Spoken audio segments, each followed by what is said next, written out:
আমরা তিনজন একটি নির্দিষ্ট স্থানে একত্রিত হলাম। সবার মুখে উজ্জ্বল হাসি, চোখে উচ্ছ্বাস। প্রথমেই আমরা একটি ভ্যান ভাড়া করলাম, যা আমাদের গন্তব্যস্থানে নিয়ে যাবে। শহরের কোলাহল থেকে দূরে আমরা যাত্রা শুরু করলাম। রাস্তার ধারে ধারে ছোট ছোট গ্রাম, ক্ষেতখামার এবং সবুজ মাঠ আমাদের যাত্রাকে আরও মনোরম করে তুলছিল। ভ্যানে বসে আমরা তিনজনেই অনেক মজা করছিলাম। গল্প শোনাচ্ছিল।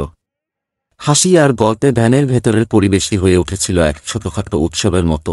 আমরা আমাদের গন্তব্যস্থানে পৌঁছলাম। এটি ছিল এক মনোরম পাহাড়ি এলাকা, যেখানে রেললাইন বেয়ে পাহাড়ে ওঠা যায়। জায়গাটি ছিল এক অপূর্ব প্রাকৃতিক সৌন্দর্যে ভরপুর। আমরা সবাই মুগ্ধ হয়ে গেছিলাম। তারপর আমরা রেললাইনের পথে হাঁটতে শুরু করলাম। রেললাইনটি ছিল পুরনো কিন্তু সুন্দর।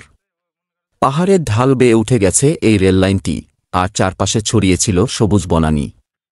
আমরা ধীরে ধীরে হাঁটতে শুরু করলাম। রেললাইনের পথে হাঁটতে হাঁটতে আমরা চারপাশের প্রকৃতি উপভোগ করতে লাগলাম।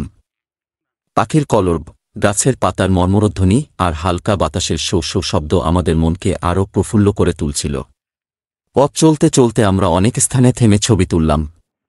প্রতিটি কোণ ছিল ছবির জন্য উপযুক্ত।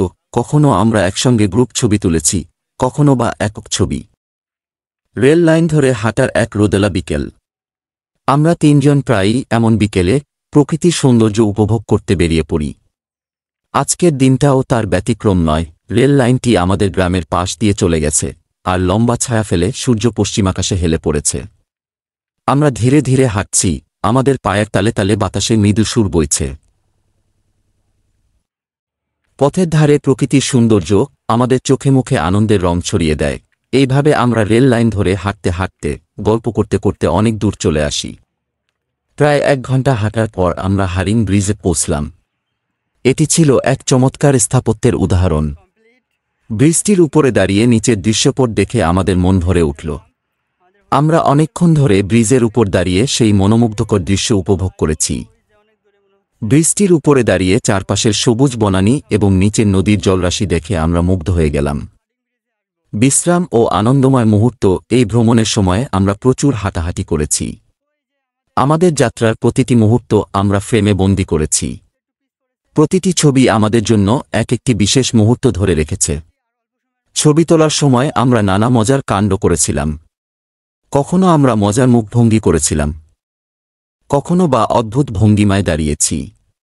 প্রতিটি ছবির পিছনে ছিল একটি গল্প, একটি স্মৃতি। এই ভ্রমণের প্রতিটি মুহূর্ত আমাদের জন্য একটি বিশেষ স্মৃতি হয়ে থাকবে। প্রকৃতির মাঝে কাটানো সেই দিনটি আমাদের জীবনের একটি উজ্জ্বল অধ্যায়।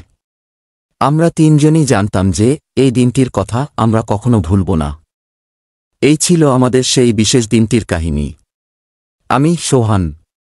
আমরা সকলেই একমত যে প্রকৃতির মাঝে কাটানো এই দিনটি আমাদের জীবনের এক অমূল্য স্মৃতি হয়ে থাকবে।